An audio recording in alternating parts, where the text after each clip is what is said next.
All right. Hello, everybody, and welcome. We are back with an episode of the King of Cannons. That's right.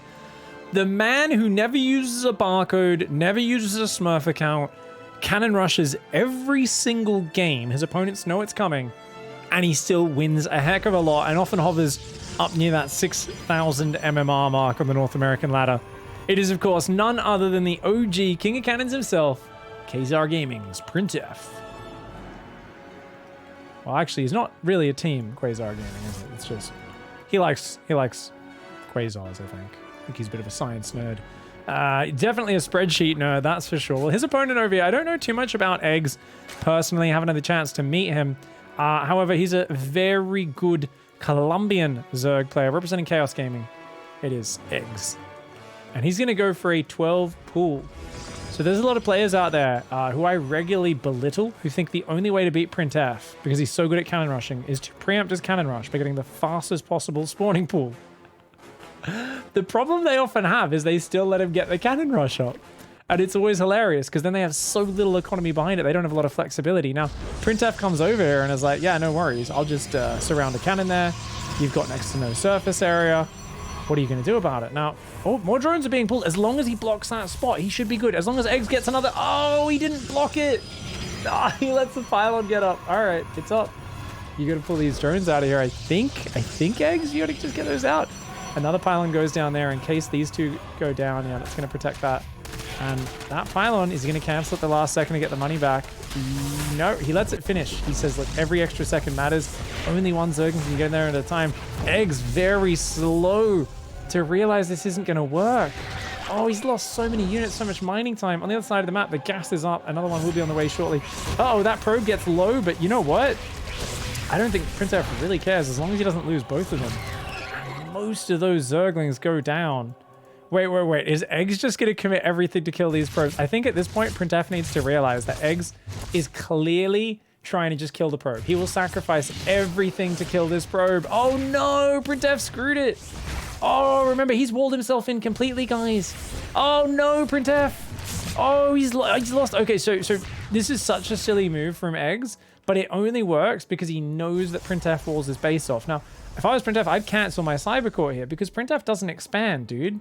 So, like, what's he gonna do? He's got 2 cannons and a zealot. Does he just build stalkers here? What does he build at home? So he's gonna build a cannon at home. I mean, he's 21 probes versus 14. He's gonna go Robo. Okay, Robo, not a bad idea. Eggs here, of course, very low on workers. 14 drones going 1 base Ravager. Only 8 drones on minerals, but he's got 6 on gas. So he's gonna pump Ravagers off 1 base. And he's got to use those to both break out of here and then deal with the follow-up attack. His Zerglings here cutting off any extra probe from getting across the map. The Rochoran is almost finished. This game is going to get really silly now. You know, if Printf was a different sort of player, he would just mine this out, take an expansion, and be infinitely ahead. But Printf, and he openly admits to this, he says, no, 1 base or die trying. The only time you ever use minerals at an expansion is for long-distance mining. Nothing else. And it's so silly in a scenario like this. He always says, just get better at cannon rushing, better at keeping your probes alive, better at trying to kill your opponent. And it's why he's so good at making it work, but it also causes him some problems. I will tell you that much. He's going Warp Gate, Warp Prism right now. I mean, it's going to be 1 base versus 1 base. He's mining so much more than the Zerg. Gives him an advantage. It's just so slow to get across the map with a Robo. That creep, this defender's advantage is going to be huge. That's Fuse on the Queen to heal her up. Ravage is going to start to very slowly deal with this. The Zerglings run in and all start to die. Eggs there. A little bit sloppy with those Zerglings. It's finally going to break out with these cannons. There is another Adept that's about to pop. Oh, you don't want to lose that Adept. Printf quickly shades that one out. Nicely done. Actually, shades that one off in a bit of a random direction. Don't know if that was on purpose or not. Maybe hoping to catch these Zerglings on the retreat, which he indeed will do. Those Zerglings... Oh! All right, gentleman's agreement. They all just kind of walk right past each other. Okay, so what do we got? We've got an Immortal, a Prism, a second gate. So it's 2-gate Immortal Prism right now. Building another Sentry. Warp Gate is finished. He's going to go do a Sentry Immortal push, but dude, it's so weird. This is such an odd scenario. he's left a sentry at home. He's going to bring the prism back for that now. 2 zealots, 2 adepts, an immortal, a sentry. Puts the sentry into the warp prism. What is he doing? Huh? What? What are we... Oh, he's trying to get rid of overlords? What is this? He's going to go hunt the overlord before showing the attack. Okay, but he's supply blocked right now. He's going up to 4 gateways, so he needs some pylons. He's going to very slowly kill the overlord. I guess he's trying to deny the fact that he's on 1 base. So he wants Eggs to take and expand, but Eggs knows his opponent, and Eggs is like, I'm just going to keep massing Ravagerling and wait for you to overcommit into attacking me. Okay, so he's waited for the second immortal, a few sentries, and he's going to move across to the immortal drop, but Printf here really taking his time, and Eggs is not getting ahead economically at all. He's just starting an expansion now, so it's like, it's still a massive economic lead for Printf, right?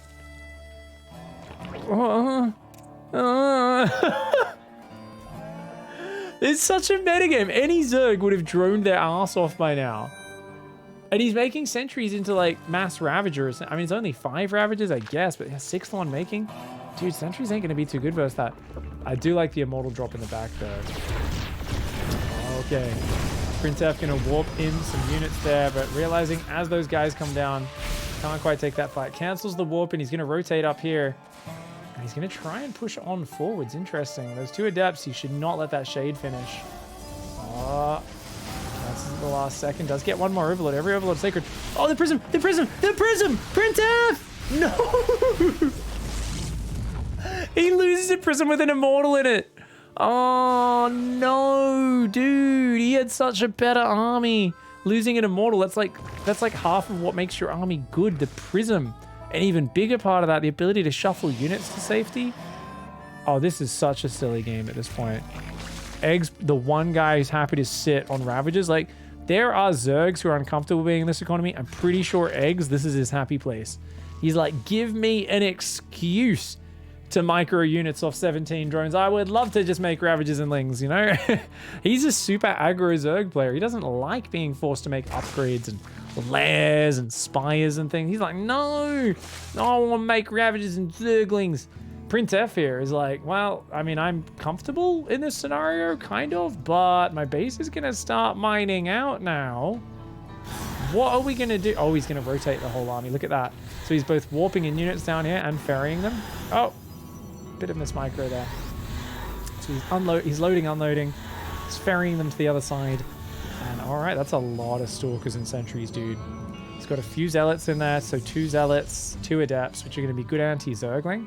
There's quite a lot of Zerglings in there, so it's important he has something to deal with that. But the creep spread's really good here. Oh, you know what? Ravagers can't get down there, guys. Oh, wait, what? Oh, he must have morphed that one Ravager on the... Wait, they can?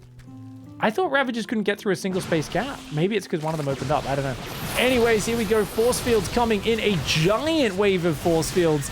And, oh my god, that's a lot of Zerg, though. A lot of Biles. Okay, Stalkers are starting to fall. Stalkers are starting to fall. But by god, he has so many force fields saved up, dude. He has so many force fields. He's used them all now. That Prism is going to need to warp in more units. More Stalkers. He's just going for raw numbers. That Immortal is going to start doing a lot of damage. Pulls back to dodge the Biles. Moves back in again. There's not that many units coming in. Baneling Nest is on the way. More Zerglings coming out that'll reinforce into this. The Ravagers are starting to take some damage. Drones being pulled in as well. The Ravagers running forward. They're starting to drop Biles behind this army. That Immortal gets shuffled to the back. A bit of a spready. The Immortal almost goes down. Barely doesn't step into that Corrosive Bile. And Eggs here gets forced back up the ramp. Yeah, it's just too much Protoss. With the Prism shuffling the units to the back and their shields now starting to regenerate. These units looking great. It's back to 1 base versus 1 base. Printf, though, remember, he overcommitted in that previous push with the Prism. Don't do it again. He's got to be careful. Don't take the Biles to the face. That's a lot of Zerglings. Those are some big Biles. Ooh, he loses a few of these Zerglings and these Stalkers and Sentries, sorry. And that was a really good initial hold. Does fall back from that range of Biles. Well, once again, I feel if Printf were only a man who was inclined to take and expand, it'd be very easy from here. But killing a Zerg on 1 base, if they've got Ravagers up a ramp, it's surprisingly hard to get in there. I mean, you can keep trying to just pick away units, use your shields, you know? Maybe just shuffle that weak stalker to the back, keep doing that, in and out, in and out. The Queen's there transfusing, the Ravagers, the Zerglings on the way. He's going to try and shuffle to the other side. Of course, Prince F doesn't know if there's a base there or not, so he's just getting ready to deny that one. Eggs, assuming he's still on the low ground, I think. Oh, he might be getting wind of this, moving on up here. Dude, he's just so slow. Print F, the Protoss ferryman, dude. And what's he doing? More sentries. So he's got 4 sentries, 2 more coming in, make that 6. And adding some adepts as well to deal with these Zerglings. Egg sees his army. He's going to try to get the perfect fight. It's all about Corrosive Bile. I like that. He just gives up on the hatch, pulls up. He's like, maybe I'll re-expand down here. And there's always a chance that the Protoss just runs out of steam. In a game like this, you never know. If he doesn't expand and build upon his advantage, he actually has to kill you. Suddenly, just surviving is a win condition of its own when you're playing against Printf, I guess. Any other player, surviving is not a win condition. Against Printf, maybe? He's making Banelings, which I don't agree with at all.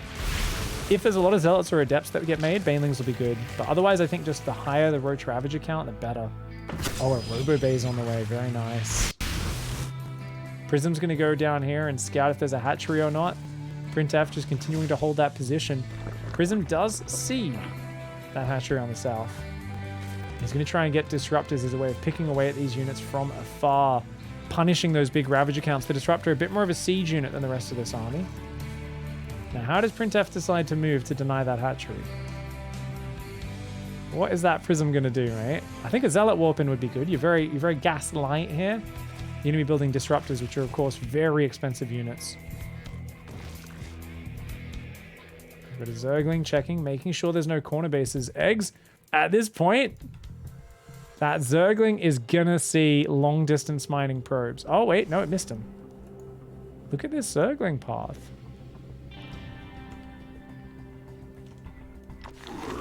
He's not quite... Okay, finally he actually starts attacking there. Adepts looking to shade into that main base. Uh-oh, they do cancel. Probes kill that single Zergling. A few more Lings going across. A few Zealots could always warp in there and that would work out, but oh, don't go up there, Printf. Do not go up there. And your probes are in trouble, dude. Uh-oh, is Printf going to get overeager? He might lose his army, distracted by this. Uh-oh, his probes are in trouble. He needs to warp in Zealots. He needs to warp in some Zealots at home. Uh-oh, he's chrono boosting his Disruptor? Oh, he's going to recall his entire army. Oh, no, he left some units. Printf! No, he doesn't realize he didn't recall them all. He's attack moved to here, and that's told those units to go through them. Printf! Ah, the Zerglings have spotted it. Okay, he's going to pull those back. The Prism is on its way. Okay, he realized. Dude, if he loses that Immortal, it'd be a disaster. Be a disaster, mate. So he's going to start ferrying those units over. Gets a few Zergling kills down there. I don't really think these Banelings are anything to be worried about, but you never know. All right, Printf's going to try and group his force up now. Gets a few more Zerglings every time that happens. Doesn't really cost him too much. Immortal Barrier is activated, though. That's a giant arc. Eggs here. Banelings, Zerglings, Ravagers en masse looking to come forward. Where are the Disruptors? They're rallying in from behind this army. They're not there right now. Printf goes too far forward onto creep. Oh, nice force fields to keep out most of those Banelings. A good Disruptor shot on the north for zoning. It doesn't really find the mark, does it? Oh, he traps so many of these Zerglings and kills them, though. The Zerglings actually find it kind of escaping there. The fact he saved his Disruptor was really good, though. And each time a fight like that happens where you keep most of your units alive, you're happy. Oh, where are the force fields? These Disruptor shots firing from a little bit too far back. And a very nice Disruptor shot does go down, but his Disruptors end up headbutting forwards here. Printf here. Oh, he loses one of his Disruptors. He's still got a lot of units. His Adepts shade on forward away from the army, and they end up sacrificing themselves. I think they were much better off buffering for these units. And can he get the rest of these Ravagers? I don't know. There's 14 more Zerglings in production right now. This is just not that many units for Printf. He's going to try to shove his way on in here, but I think he may have gone a bit too deep. Oh, he gets one Ravager with the Disruptor. I don't know if that's enough, man.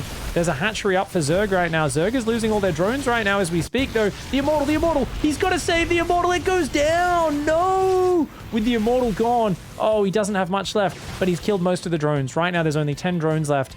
And I mean, they're only really mining in that main. Even though there's a natural up, it's not really effective just yet. Printf on 17 workers, eggs on 10. Both of them very low on mining. Almost no mineral mining for Printf right now. He's got to tell those units to long distance. There we go. He's going to grab some Zerglings. It looks like eggs is going to pull back into the main. I love that at this point, eggs so desperately wants to have an expansion in the economy. He's like, okay, I don't like this game anymore. Printf's like, no, you got to play one base with me forever. It's brutal. It's disgusting. And I think at this point, eggs is out of play. He's got 4 Ravages left. I mean, we always look for those magic biles. Still 4 sentries, still 9 stalkers, 2 disruptors, make that 3. The disruptors haven't really been massive game changers just yet, but whenever they're in a choke point like this, it's much easier to just poke in with them. So disruptor shot, it's just a zoning one, does come on out. Another one, and another. Ooh, gets one queen, tags the other. And there's just no way to punish him for that, because you can always just block this with a single force field.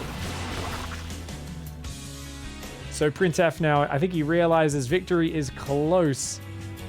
And he is going to just pick away. Those disruptor shots come back online. And preemptive vials not going to stop him. Going to try and drop and hit those Zerglings. A little slow to fire. Oh, where are the disruptor shots? Okay. Doesn't really land. Kills a single Zergling with stalker shots. Printf is so paranoid about getting surrounded right now. But honestly, I think he might win even if he gets surrounded. Even surrounded, I think he might still be winning this fight. Oh, gets a few Ravages with one of the disruptor shots. The Prism does save 1 disruptor, saves the 2nd disruptor. As I said, the Stalkers and the Sentries doing all right. Oh, he gets 1 more disruptor shot, gets 2 Ravages with it. That is a huge money shot. The Prism is going to try to get out of there. And it does just barely before the Queen goes down. Eggs types a single G. And yeah, that may have been the silliest game of StarCraft I've ever watched. I think, honestly, Printf had a massive lead from the start, but the sniper on the probes was kind of genius because it actually made Printf wait, like just normally he would build a robo here, build the models and stalkers, build some batteries, win the game. But by going for the probes, like that was actually kind of genius. I thought it was crazy because look how many units he loses going for these probes. I feel like that's so inefficient. This is so bad. But he uses the queen plus the Zerglings. It just sacrifices so much. Almost even loses the queen. Gets them though. And then Printf is forced to play the slowest all-in of all time. GG, well played. We'll see you in the next episode, guys, of King of Cannons.